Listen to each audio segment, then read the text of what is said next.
Gaza ప్రజల్ని అక్కడి నుంచి తరలించే ప్రయత్నాలు జరుగుతున్నాయా అంటే ప్రయత్నాల సంగతి తెలియదు, కానీ ప్రతిపాదనలు అయితే చాలా కాలంగా వినబడుతున్నాయి. జనవరిలో డొనాల్డ్ ట్రంప్ ప్రమాణ స్వీకారం చేయాల్సిన సమయంలో ఆ టైంలో గాజా ప్రజల్ని ఇండోనేషియాకు కంప్లీట్గా తరలిస్తారు అని కూడా వార్తలు వచ్చాయి. ఇది నిజం కాదని ఈ వార్తల్ని ఇండోనేషియా ఖండించింది. ఇటీవల ఈస్ట్ ఆఫ్రికాకు గాజా ప్రజలందరినీ తరలిస్తారని కూడా వార్త వచ్చింది. సో ఇప్పుడు తాజాగా మళ్ళీ వార్త ఏంటంటే ఇండోనేషియాకు ఒక పైలట్ ప్రాజెక్టులో భాగంగా 100 మంది గాజన్లను ముందు పంపిస్తారు. ఇండోనేషియాలోని కన్స్ట్రక్షన్ సెక్టార్లో, నిర్మాణ రంగంలో వీళ్ళు పనిచేస్తారు. పాలస్తీనా ప్రజలలో గణనీయమైన సంఖ్యలో ఈ హమాస్ గాజా ఇజ్రాయిల్ మధ్య యుద్ధం ప్రారంభం కాకముందు ఇజ్రాయిల్లోని కన్స్ట్రక్షన్ సెక్టార్లోనే గాజా పాలస్తీనీలు ఎక్కువ మంది పనిచేసేవాళ్ళు.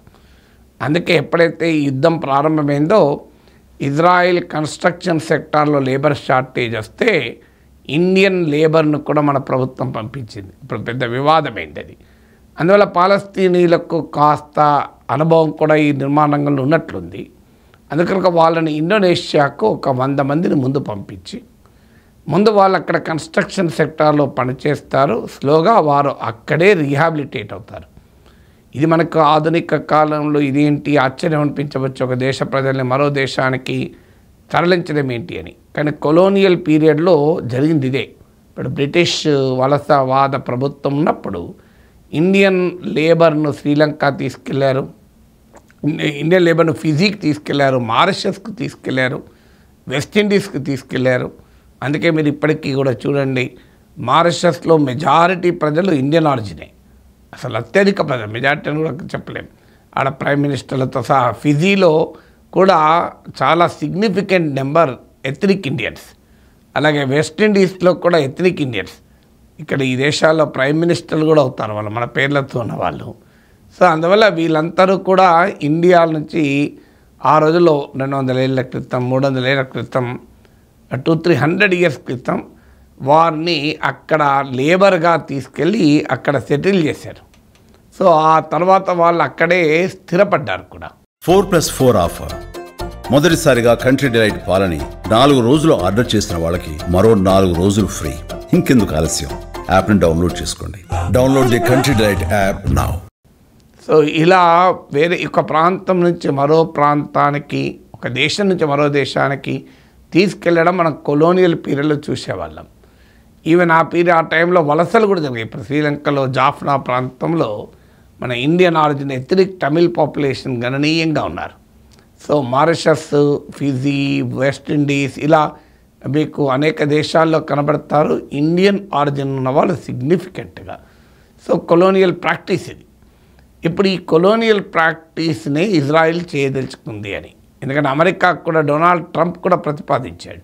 డొనాల్డ్ ట్రంప్ చెప్పింది ఏంటంటే గాజా ప్రజలందరినీ గాజా నుంచి ఖాళీ చేయించి వేరే చోటికి పంపించేస్తే గాజాను ఒక బ్యూటిఫుల్ రిసార్ట్ ప్రాపర్టీగా మారుస్తాం. ఎందుకంటే మధ్యధరా సముద్ర తీరం, మెడిటరేనియన్ కోస్ట్ లైన్ కనుక దాని ఒక బ్యూటిఫుల్ బీచెస్తోని అక్కడున్న డెబ్రీ అంతా, కూలిపోయిన భవనాలను తీసేస్తాం, అక్కడున్న ఎక్స్ప్లోజివ్స్ అన్నీ తీసేస్తాం, దాన్ని సేఫ్ ప్లేస్గా మారుస్తాం అని డొనాల్డ్ ట్రంప్ ప్రతిపాదించాడు. పెద్ద వివాదము, విమర్శ వచ్చాక వాళ్ళని టెంపరీగా మాత్రమే పంపిస్తాం, తర్వాత మళ్ళీ ఈ రీకన్స్ట్రక్షన్ అయ్యాక గాజాకు తీసుకొస్తామని. సో గాజాకు తీసుకొచ్చడానికి ప్లాన్ ఉంటే పాలస్తీనా ప్రజల కొరకు అమెరికా రిసార్ట్ కడుతుందా, ఇజ్రాయెల్ రిసార్ట్ కడుతుందా? అది అయ్యే పని కాదు. అసలు ప్లాన్ ఏంటంటే మొత్తం ఆ ల్యాండ్ను గాజా ప్రజలకు కాకుండా చేసి టోటల్గా దాన్ని ఒక రియల్ ఎస్టేట్ ప్రాపర్టీగా మార్చాలన్నది ట్రంప్ ఆలోచన. ఇప్పుడు మీకు డెన్మార్క్ నుంచి గ్రీన్లాండ్ కొనాలని చూస్తున్నట్టే ఉంటుంది ఈ ఆలోచన. దీనికి కౌంటర్గా సౌదీ అరేబియా అరబ్ ప్లాన్ను కూడా ప్రతిపాదించింది. ఈ అరబ్ ప్లాన్ కూడా రీకన్స్ట్రక్షన్ చెయ్యాలి, కానీ గాజా ప్రజలు అక్కడే ఉంటారు అని అరబ్ ప్లాన్ చెప్తే దాన్ని అమెరికా తిరస్కరించింది కూడా. సో అమెరికా ఇజ్రాయెల్ ప్లాన్లో చాలా క్లియర్గా గాజా నుంచి గాజా ప్రజల్ని కంప్లీట్గా ఖాళీ చేయించాలని. ఇది ఇజ్రాయెల్కి ఏం కొత్త కాదు. లాస్ట్ 60 ఇయర్స్లో అరబ్ ఇజ్రాయలీ వార్స్లో యుద్ధాలు జరిగినప్పుడల్లా పాలస్తీనా ప్రజల్ని ఒక దేశం నుంచి మరో దేశానికి తరిమి కొడుతూనే వచ్చారు. సో పాలస్తీనా ప్రజలకు ఒక దేశం లేకుండా చేసింది ఇజ్రాయెల్. మీకు లెబనాన్లో ఉన్న వాళ్ళను పిఎల్ఓ పాలస్తీనా లిబరేషన్ ఆర్గనైజేషన్ తునీషియాకు పంపించారు. తునీషియా, జోర్డాన్, ఈజిప్ట్ ఇలా అనేక దేశాల్లో కాందిశీకులుగా దశాబ్దాలుగా ఉంటున్నారు. ఇప్పుడు చాలా కొద్ది మంది మాత్రమే గాజాలో ఉన్నారు, మరికొద్ది మంది వెస్ట్ బ్యాంక్లో ఉన్నారు. వెస్ట్ బ్యాంక్లో మహమ్మద్ అబ్బాస్ నాయకత్వంలో పాలస్తీనా అథారిటీ ప్రభుత్వం ఉంది. గాజాలో హమస్ అధికారికంగా రూల్ చేస్తుంది. కానీ ఈ 2 ప్రాంతాల్లో కూడా ఇజ్రాయిల్ సెటిల్మెంట్స్ ఉంటాయి. అంటే పాలస్తీనా ప్రాంతాల్లో మధ్యలో గేటెడ్ కమ్యూనిటీస్ లాగా జ్యూయిష్ సెటిల్మెంట్స్ ఉంటాయి. వాటిని కాపాడేందుకంటూ ఇజ్రాయెల్ భద్రతా బలగాలు కూడా ఉంటాయి.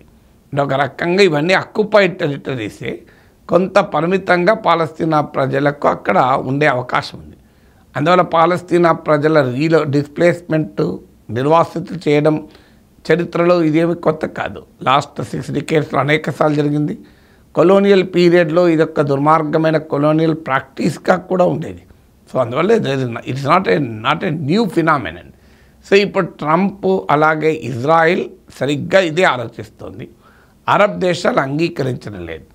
అందువల్ల క్లియర్గా గాజా ప్రజల్ని వేరే ప్రాంతాలకు తరలించే ప్లాన్ ట్రంప్కు ఉంది, ఇజ్రాయిల్కి ఉంది.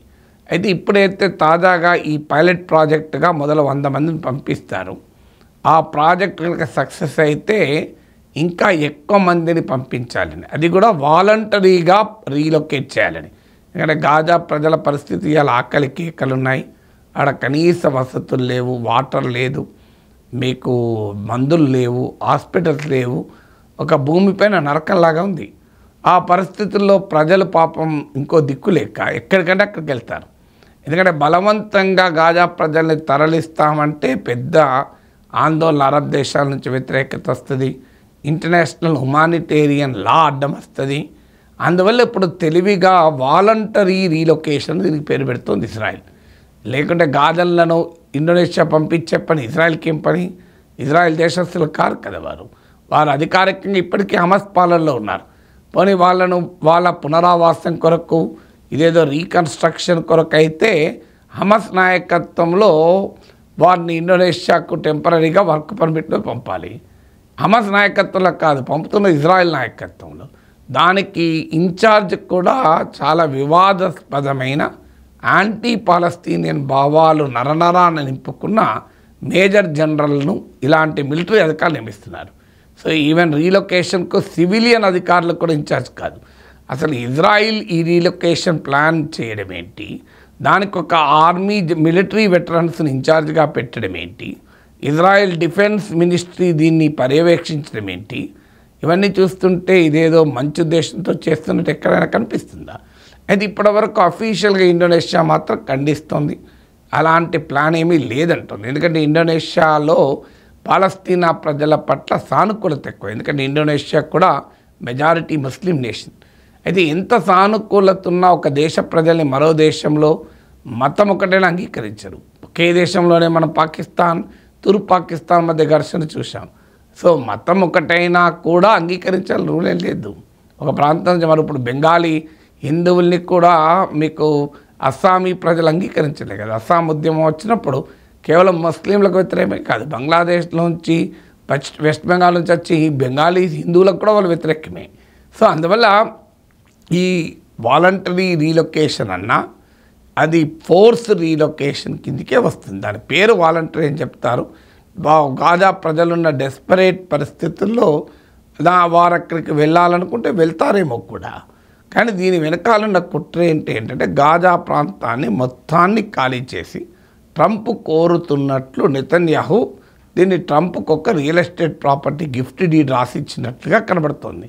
ఆ ప్లాన్లో భాగమే ఈ ఇండోనేషియాకు పంపడమా, ఈస్ట్ ఆఫ్రికాకు పంపడమా, ఇలాంటి ఆలోచనలు చేస్తున్నారు.